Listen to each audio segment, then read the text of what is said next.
नमस्कार और स्वागत है आप सबका। आज हम एक बहुत ही दिलचस्प विषय पर बात करने वाले हैं। एक ऐसा एरिया जहां स्पेस साइंस और आर्टिफिशियल इंटेलिजेंस मतलब एआई मिल रहे हैं।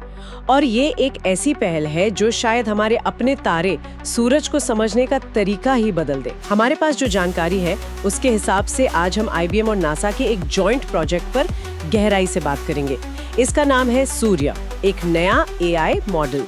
हम ये समझने की कोशिश करेंगे कि ये मॉडल आखिर है क्या, ये काम कैसे करता है, इसके पीछे की टेक्नोलॉजी क्या है और सबसे जरूरी इसका महत्व क्या है, क्यों ये इतनी बड़ी बात है।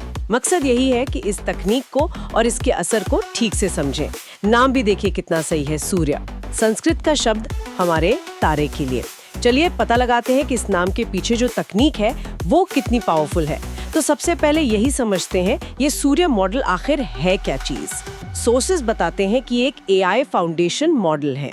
इसे आप ऐसे समझ सकते हैं कि ये सूरज का एक गतिशील डिजिटल जुड़वा है, डायनामिक डिजिटल ट्विन, मतलब कंप्यूटर में बना सूरज का एक मॉडल जो असली सूरज के डेटा से लगातार अपडेट होता रहता है। और ये आईबीएम और नासा ने मिलकर बनाया है। हाँ, और ये डिजिटल ट्विन वाला जो कॉन्सेप्ट है ना, ये समझना बहुत जरूरी है।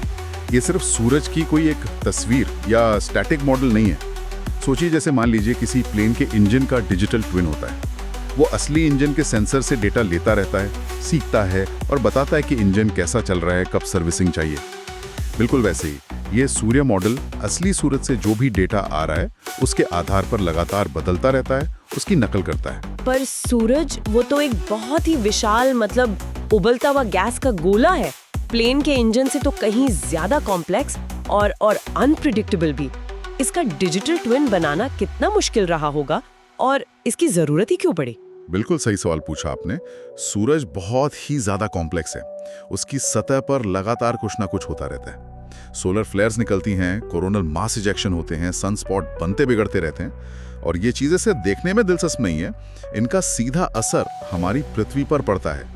ये हमारी सैटेलाइट्स को खराब कर सकती हैं, पावर ग्रिड फेल कर सकती हैं और जो एस्ट्रोनॉट स्पेस में हैं उनके लिए भी खतरनाक हो सकती है। तो इसी स्पेस वेदर यानी अंतरिक्ष के मौसम को बेहतर समझने के लिए और उसका पूर्वानुमान लगाने के लिए हमें सूरज की एक ऐसी डायनामिक कॉपी चाहिए जो रियल टाइम में उसके बर्ताव को दिखा सके। यहीं पर सूर्य मॉडल काम आता है। ये उन जटिल प्रक्रियाओं को समझने में मदद करता है जिनसे ये सब घटनाएं होती हैं। समझ गई। मतलब ये एक तरह का वर्चुअल सूरज है जिसे हम लैब में स्टडी कर सकते हैं। और इसे बनाने के लिए जो डेटा इस्तेमाल हुआ है वो भी तो कमाल का बताया जा रहा है ना। नासा की सोलर डायनामिक्स ऑब्जर्वेटरी एसडीओ, उससे 9 साल का हाई रेजोल्यूशन डेटा लिया गया है। 9 साल? जरा सोचिए, सूरज की लगातार बिना रुके इतनी डिटेल जानकारी, ये कितना ज्यादा डेटा होगा। हाँ, ये वाकई में डेटा का समंदर है। एसडीओ जो है वो हर कुछ सेकंड में सूरज की कई अलग अलग वेवलेंथ में तस्वीरें लेता है। तो 9 साल का डेटा मतलब खरबों डेटा पॉइंट्स, पेटाबाइट्स में होगी ये जानकारी। इसमें सूरज की सतह की तस्वीरें हैं, उसके मैग्नेटिक फील्ड के मैप हैं, उसका जो बाहरी हिस्सा है कोरोना, उसकी जानकारी है। इतने बड़े और रिच डेटा सेट के बिना इतना पावरफुल एआई मॉडल बन ही नहीं सकता था। ये डेटा ही वो रॉ मटेरियल है जिससे सूर्य मॉडल ने सूरज के पैटर्न सीखे हैं। और इतने बड़े डेटा को समझने के लिए जो एआई टेक्नोलॉजी यूज हुई है वो भी काफी खास है। आपने स्पेशियो टेम्पोरल ट्रांसफॉर्मर आर्किटेक्चर का जिक्र किया था। सुनने में बड़ा भारी लगता है। ये आसान शब्दों में क्या मतलब है इसका? नाम थोड़ा टेक्निकल जरूर है पर कॉन्सेप्ट बड़ा दिलचस्प है। स्पेशियो टेम्पोरल स्पेस मतलब जगह और टेम्पोरल मतलब टाइम। तो ये आर्किटेक्चर स्पेस और टाइम दोनों को एक साथ समझने के लिए बनाया गया है। सोचिए, सूरज पर कोई घटना होती है, मान लीजिए सोलर फ्लेयर, तो वो सिर्फ एक पॉइंट पर नहीं होती, वो सतह के एक हिस्से पर फैलती है। ये हुआ स्पेस। और वो कुछ मिनट या घंटे तक चलती है, ये हुआ टाइम। तो ये एआई आर्किटेक्चर ऐसा है कि वो इन दोनों डायमेंशन में फैली जानकारी को एक साथ प्रोसेस कर सके। कहाँ और कब? ये उन पैटर्न्स को पकड़ सकता है जो स्पेस और टाइम दोनों में डेवलप होते हैं। आप इसे ऐसे समझ सकते हैं जैसे कोई मौसम वैज्ञानिक किसी तूफान को ट्रैक कर रहा हो। उसे देखना होता है तूफान कहाँ है, स्पेस, और किधर जा रहा है, कितना तेज हो रहा है, टाइम। ये एआई भी यही करता है पर सूरज के लिए। अच्छा, तो ये स्पेस और टाइम दोनों को साथ लेकर चलता है। और इसमें आपने कुछ और चीज़ों का भी जिक्र किया था, लॉन्ग शॉर्ट रेंज अटेंशन और spectral getting.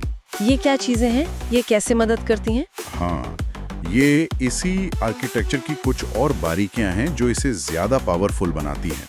Long short range attention, इसका मतलब है कि एआई मॉडल एक ही वक्त पर सूरज की सतह पर होने वाली छोटी तेज घटनाओं पर भी ध्यान दे सकता है। जैसे किसी छोटे एरिया में अचानक चमक बढ़ गई, ये हुआ शॉर्ट रेंज। और साथ ही बड़े पैमाने पर जो चीजें धीरे धीरे बदल रही हैं उन पर भी, जैसे कोई बड़ा एक्टिव रीजन है जो कई दिनों तक बना रहता है, ये हुआ लॉन्ग रेंज। ये जरूरी है क्योंकि सूरज का बिहेवियर इन दोनों स्केल्स पर होता है। और दूसरा था स्पेक्ट्रल गेटिंग। स्पेक्ट्रल मतलब लाइट के अलग अलग रंग या एनर्जी लेवल। सूरज कई तरह की रोशनियां एनर्जी छोड़ता है, विजिबल लाइट, अल्ट्रावायलेट, एक्सरे वगैरह। अब अलग अलग घटनाएं अलग अलग एनर्जी लेवल पर ज्यादा साफ दिखती हैं। तो स्पेक्ट्रल गेटिंग एआई को यह समझने में मदद करती है कि किस तरह की घटना को एनालाइज करने के लिए किस एनर्जी या वेवलेंथ के डेटा पर ज्यादा फोकस करना है। जैसे सोलर फ्लेयर्स एक्सरे में ज्यादा चमकते हैं, तो एआई उस डेटा पर ज्यादा ध्यान देगा। ये सब मिलकर एआई को सूरज की जो कॉम्प्लेक्स गतिविधियां हैं उनके सबसे जरूरी पहलुओं को पहचानने और समझने में मदद करते हैं। कमाल है, मतलब ये एआई सिर्फ डेटा को देख नहीं रहा है, बल्कि ये सीख रहा है कि कहाँ देखना है, कब देखना है और किस तरह के डेटा पर ज्यादा गौर करना है। अब आते हैं सबसे एक्साइटिंग हिस्से पर। इसके नतीजे क्या रहे हैं? क्या इससे वाकई कोई फर्क पड़ा है? बिल्कुल, और नतीजे काफी अच्छे बताए जा रहे हैं। सबसे बड़ी बात जो कही जा रही है वो है सोलर फ्लेयर्स के क्लासिफिकेशन में सुधार।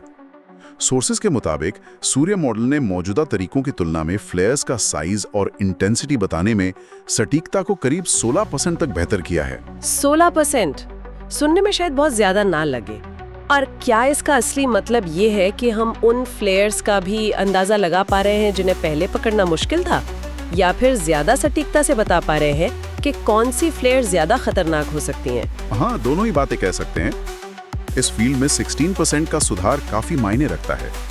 इसका मतलब है कि हम न सिर्फ ज्यादा कॉन्फिडेंस से बता सकते हैं कि आने वाली फ्लेयर कितनी बड़ी होगी, जो उसकी पोटेंशियल डेंजर का इंडिकेशन है, बल्कि शायद उन मीडियम साइज की फ्लेयर्स को भी बेहतर पहचान सकते हैं जो पहले शायद नजरअंदाज हो जाती थी पर फिर भी सैटेलाइट्स के लिए प्रॉब्लम क्रिएट कर सकती हैं। तो इससे गलत अलार्म कम होंगे और सही समय पर चेतावनी देना आसान होगा। और चेतावनी के समय की बात करें तो कहा जा रहा है कि ये मॉडल लगभग 2 घंटे पहले तक चेतावनी दे सकता है। 2 घंटे? ये तो बहुत हाँ, करीब 2 घंटे पहले। ये तो बहुत बड़ा फर्क हुआ। इसके असल दुनिया में क्या मायने हो सकते हैं? चल जाए कि 2-2.5 घंटे में एक बड़ी सोलर फ्लेयर पृथ्वी की तरफ आ रही है, तो हम क्या क्या कर सकते हैं? हम अपने अरबों डॉलर के सैटेलाइट्स को सेफ मोड में डाल सकते हैं ताकि उनके नाजुक इलेक्ट्रॉनिक्स बच जाएं। पावर ग्रिड ऑपरेटर्स अपने सिस्टम को स्टेबल करने के लिए कदम उठा सकते हैं ताकि बड़े ब्लैकआउट्स ना हो। एयरलाइंस जो पोलर रूट्स पर उड़ती हैं वो अपना रास्ता बदल सकती है जहां रेडिएशन का खतरा ज्यादा होता है।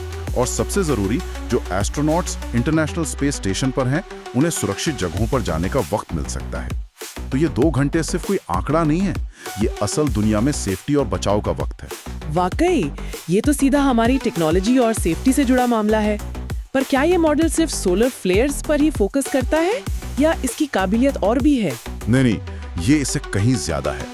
ये एक मल्टीटास्किंग मॉडल है कह सकते हैं।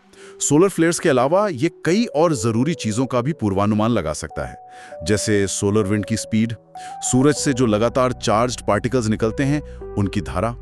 ये पृथ्वी के मैग्नेटिक फील्ड से टकराकर जियोमैग्नेटिक तूफान ला सकती है, इसकी स्पीड का पता होना अहम है। फिर एक्टिव रीजन्स का पता लगाना, मतलब सूरज की सतह पर वो जगहें जहां मैग्नेटिक एक्टिविटी बहुत ज्यादा है, जैसे सनस्पॉट वाले इलाके।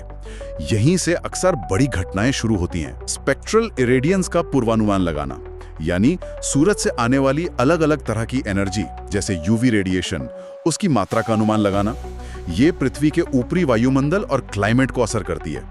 और एक और खास बात, ये अलग अलग इंस्ट्रूमेंट से डेटा इंटीग्रेट कर सकता है, मतलब नासा और दूसरी एजेंसियों के अलग अलग टेलीस्कोप और सैटेलाइट से आ रहे डेटा को मिलाकर एक ज्यादा पूरी तस्वीर बना सकता है, जैसे SDO, सोहो या आगे आने वाले मिशनों से डेटा लेना। बाप रे, मतलब ये सूरज का एक तरह से पूरा हेल्थ चेकअप कर रहा है और भविष्यवाणियां भी। ये सारी चीजें solar wind, active region, emission, इन सब का पूर्वानुमान हमें स्पेस वेदर को पूरी तरह समझने में कैसे मदद करता है? देखिए, ये सब चीजें मिलकर हमें स्पेस वेदर की एक पूरी होलिस्टिक पिक्चर देती हैं। जैसे हम पृथ्वी का मौसम समझने के लिए सिर्फ तापमान नहीं देखते, हवा, बारिश, प्रेशर सब दिखते हैं। वैसे ही स्पेस वेदर को समझने के लिए solar flare, solar wind, magnetic field, active region, इन सब को एक साथ देखना जरूरी है। सूर्या मॉडल हमें इन अलग अलग पीसेस को ना सिर्फ मॉनिटर करने में मदद करता है, बल्कि उनके बीच जो कॉम्प्लेक्स रिश्ते हैं उन्हें समझने में और आगे क्या हो सकता है उसका अनुमान लगाने में मदद करता है। और जैसा हमने पहले भी कहा, बेहतर स्पेस वेदर फोरकास्टिंग हमारी जमीन और स्पेस में मौजूद टेक्नोलॉजी की सेफ्टी के लिए बहुत जरूरी है। ये सिर्फ साइंटिस्ट के लिए नहीं, बल्कि हमारी पूरी मॉडर्न सोसाइटी के फंक्शन करने के लिए अहम होता जा रहा है। ये तो हो गई इसकी क्षमताओं की बात, लेकिन एक और पहलू है जो इसे खास बनाता है, ये ओपन सोर्स है। इसका क्या मतलब है और ये क्यों महत्वपूर्ण है? हाँ, ये बहुत अहम बात है। ओपन सोर्स होने का मतलब है कि इस एआई मॉडल का जो कोड है और शायद ट्रेंड मॉडल भी, वो दुनिया भर में किसी के लिए फ्री में अवेलेबल है। इसे हगिंग फेस और गिटहब जैसे प्लेटफॉर्म्स पर डाला गया है। वहां से कोई भी इसे डाउनलोड कर सकता है, इस्तेमाल कर सकता है और यहाँ तक कि इसे और बेहतर बनाने में योगदान भी दे सकता है। तो मतलब कोई भी यूनिवर्सिटी, कोई छोटा स्टार्टअप या कोई शौकिया डेवलपर भी इसे यूज कर सकता है। जी, रिसर्च के लिए इसकी क्या मायने हुए? बिल्कुल, ये साइंस को ज्यादा डेमोक्रेटिक बनाता है। अब सिर्फ बड़ी स्पेस एजेंसीज या कंपनियां ही नहीं, बल्कि दुनिया भर के छोटे बड़े रिसर्च ग्रुप्स भी इस कटिंग एज टूल का फायदा उठा सकते हैं। इससे कई बातें होंगी। एक तो प्रोग्रेस तेज होगी, ज्यादा लोग काम करेंगे तो नए आइडियाज आएंगे, मॉडल बेहतर होगा, नई एप्लीकेशंस मिलेंगी। दूसरी बात, ट्रांसपेरेंसी, सब देख सकते हैं कि मॉडल कैसे काम कर रहा है, जिससे भरोसा बढ़ता है। और तीसरा, कोलैबोरेशन, दुनिया भर के साइंटिस्ट मिलकर काम कर सकते हैं, डेटा और रिजल्ट्स शेयर कर सकते हैं। और इसके साथ एक सूर्या बेंच टूल भी दिया गया है। ये क्या चीज है? सूर्य बेंच एक तरह का स्टैंडर्ड टेस्ट या बेंचमार्क है। ये दूसरे रिसर्चर्स को एक तरीका देता है जिससे वो अपने बनाए मॉडल्स को सीधे सूर्य मॉडल के परफॉर्मेंस से कंपेयर कर सकें। मान लीजिए आपने एक नया एआई मॉडल बनाया सोलर फ्लेयर्स को डिटेक्ट करने के लिए, तो आप सूर्य बेंच का इस्तेमाल करके देख सकते हैं कि आपका मॉडल सूर्य की तुलना में कैसा परफॉर्म कर रहा है, उसी डेटा पर, उन्हीं मैट्रिक्स पर। इससे पूरी फील्ड में जो प्रोग्रेस हो रही है उसे मापना और कंपेयर करना आसान हो जाता है। ये साइंटिफिक एडवांसमेंट के लिए बहुत जरूरी है। और अगर हम ओपन सोर्स के थोड़े गहरे असर के बारे में सोचें, तो ये सिर्फ स्पेस वेदर तक ही सीमित नहीं रहेगा। ये जो एआई टेक्नोलॉजी है, जो इतने कॉम्प्लेक्स स्पेशियो टेम्पोरल डेटा को समझने में इतनी अच्छी है, इसे दूसरे फील्ड्स में भी इस्तेमाल किया जा सकता है। सोचिए, क्या इसी तरह की एआई पृथ्वी के मौसम का और सटीक पूर्वानुमान लगाने में मदद कर सकती है, या भूकंपीय गतिविधियों के पैटर्न समझने में, या शायद समुद्र की धाराओं और मरीन लाइफ पर क्लाइमेट चेंज के असर को स्टडी करने में? ओपन सोर्स होने से ऐसे क्रॉस डिसिप्लिनरी इनोवेशंस की संभावना बहुत बढ़ जाती है। ये वाकई एक बड़ा कदम लगता है, न सिर्फ सूरज के विज्ञान के लिए, बल्कि शायद एआई और विज्ञान के मेल के लिए भी। तो अगर हमें आज की इस पूरी बातचीत को समेटना हो, तो मुख्य बातें क्या होंगी, क्या टेक अवेज है? मेरे हिसाब से जो मुख्य बातें निकल कर आती हैं वो ये हैं। एक, सूर्य क्या है? ये सूरज का एक AI powered dynamic digital twin है, आईबीएम और नासा का जॉइंट एफर्ट। 2, ये क्या करता है?